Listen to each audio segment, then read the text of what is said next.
Michael O'Fallon is in with me. He is the head of Sovereign Alliance and Sovereign Nations. Sovereign Nations is a think tank, and Sovereign Alliance is kind of a large travel guide agency where they take large groups around. They, in full disclosure, are the ones that took me and my family around and gave me an unbelievable education over in Scotland and England. Michael, how are you? I'm great, Glenn. Thank you for having me. So I wanted to have you on today because we've been talking about the things that are happening with travel and people. This is the next step in the Great Reset, where we are choking off energy.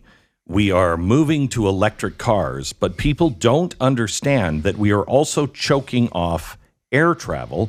And the idea is that we will not be traveling and being tourists in the near future. Right, and that sounds crazy, doesn't it? Yeah. And I think for people that are just looking at life normally right now would say, well, I don't really see that happening.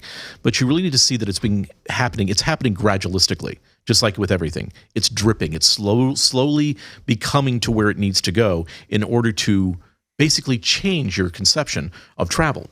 So along with the fact that you're basically paring down the travel industry, this all started, of course, in 2020, was an essential part of the Great Reset. Everything, everywhere, all at once.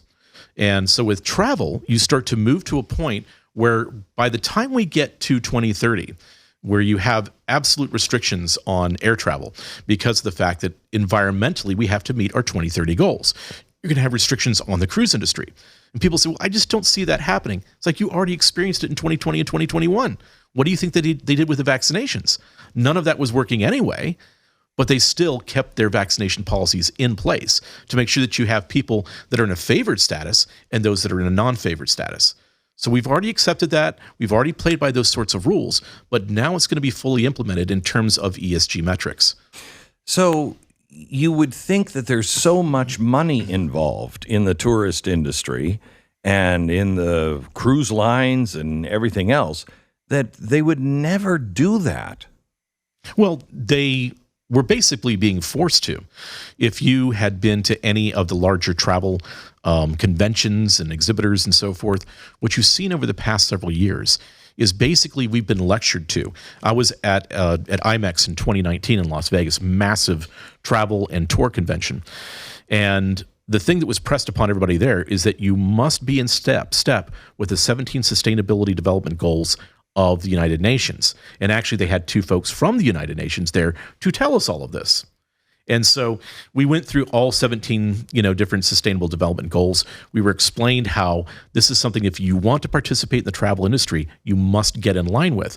So on the provider side, as well as the agent side, if you want to continue to sell travel, if you want to continue to be involved in travel and tours or conventions and events, you must be in line with these new ESG metrics that are coming in. So what does that change?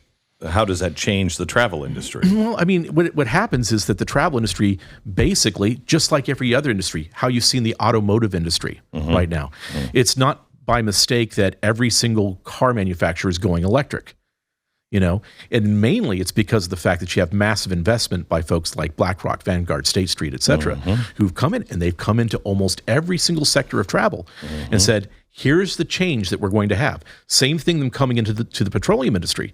And they're coming in and saying, here's the change that we must have. We must make it here by 2030. Then you have your 2040 goals and your 2050 goals. And the I can't remember what it was, but 2050 for sure. The charts show zero plane travel. Zero. Yeah, it varies on the different charts that you would see. The one I think you're referring to is the FIRES document from Cambridge, right? Cambridge, UK. And they're very aggressive in terms of how they want to do this. Others are a little bit fungible on that because the fact is that there still needs to be travel, but not for all of us, only for a very elite few. Right, and they're working on closing all other airports in England, right, except for Heathrow and Glasgow? Right, the FIRES UK document would basically state that Heathrow and Glasgow would be the only two airports that are made open, and that any kind of inter-country, inter-nation travel would be done by train.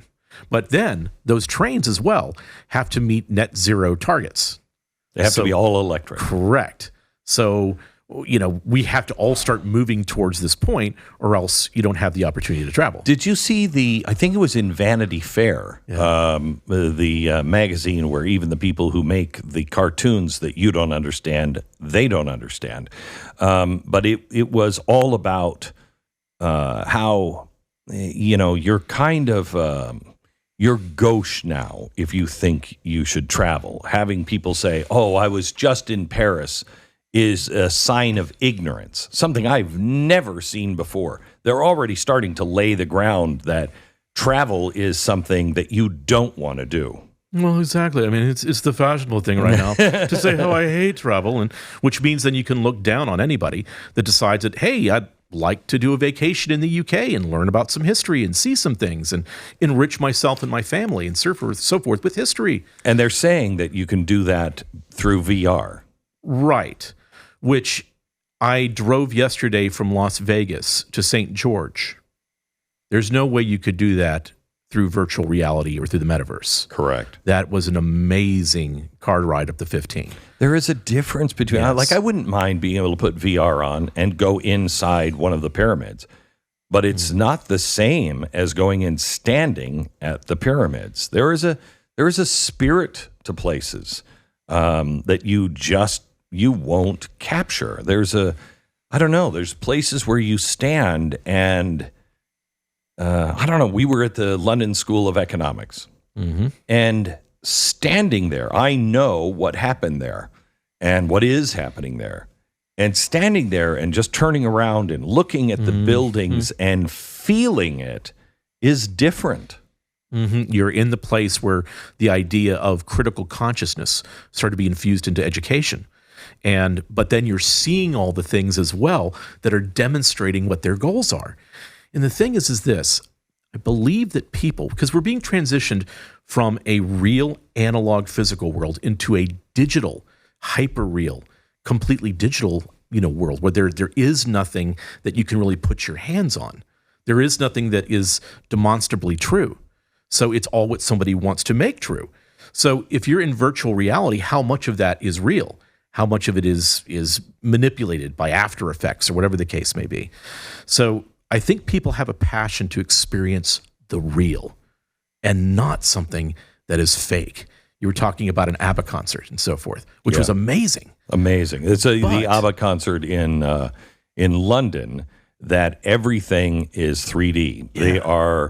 They're avatars, and you cannot tell the difference. You just can't. I'm looking at David Osman, who fills in for his uncle once in a while for Donnie Marie in Vegas. They could go on forever, and you would never know. It's absolute madness. I mean, it's the future. It's magic. It is. And sometimes you can't really tell the difference between magic and technology. Right. Because it's actually the same thing. So it's amazing. You're going, yes, it's incredible. But there's something I really don't like about this. And tell people about the 15-minute cities. What are those exactly? Well, basically, a 15-minute city is a way to be able to control population. It's a way to be able to keep people close as you are developing smart cities. So if you want smart cities sound great. Right. Well, a smart city is a way, if you take a look at what's happening in China right now, just like when, let's say that you boarded an airplane, and now as opposed to handing your ticket and your ID to somebody to see whether you can then go on to the terminal, now you're putting it down on something that's digital, and it reads it and says, okay, now you're open. Well, that's actually happening in China right now with people that are living in cities. Well, you're going to have your ID and your QR code that you have to put in front of it. Maybe you can leave and maybe you can't, depending on where your metrics are in terms of how you're obeying the government, whether you're doing the right things, whether you're responsible with your carbon footprint, whatever excuses they want to make sure that they can control you. Now, if you've obeyed and been a good citizen of the state, then you can have a little bit more freedom. But the same sort of thing is actually coming to us because this is a move into authoritarianism. This is an autocratic move that's happening right now, and it's purposeful and it's strategic. And so what you have to see is that all of these things, between travel, between education, between your ability just to have freedom of mobility, It's all part of the same thing. The digital passports that they've been talking about for COVID, that's what this is, right? Well, it's part of it. Part of it. Yeah. An essential part. It's what you would put down to have those gates of your 15-minute city open up, right? Right. That would be part of it. I believe some of it, like in China, is on WeChat or whatever the app is that they use there. So if people press against, the idea of a digital passport for health reasons or for whatever else, then they've always got a plan B. They've got something else that they can work up. Like how Larry Fink is now saying, well, ESG is getting a bad name, so we're going to call it conscientious capitalism or conscientious economics. Just change the name, change the system, but do and implement the same thing. So tell me where people can go to find out about the travel stuff. Well, we are not going to be traveling in the future if they get their way. Well, what we're putting together, and it will be up probably within the next few weeks, is we have a website called Truth Travels that'll be going up. I'll be doing a lot of things on sovereign nations for a while at sovereignnations.com, but still putting out information about what is happening right now and where people, it doesn't matter if you're Republican, Democrat, Libertarian, progressive, or conservative. You want to have the freedom of movement and the freedom of travel to go where you want to go without anybody basically inhibiting your movement. So this is something that we all universally need to make sure that we protect. Travel agents at the top, they know as well. The travel companies that are networking are already going through these, I guess, ESG kind of conferences where they're learning these things, right?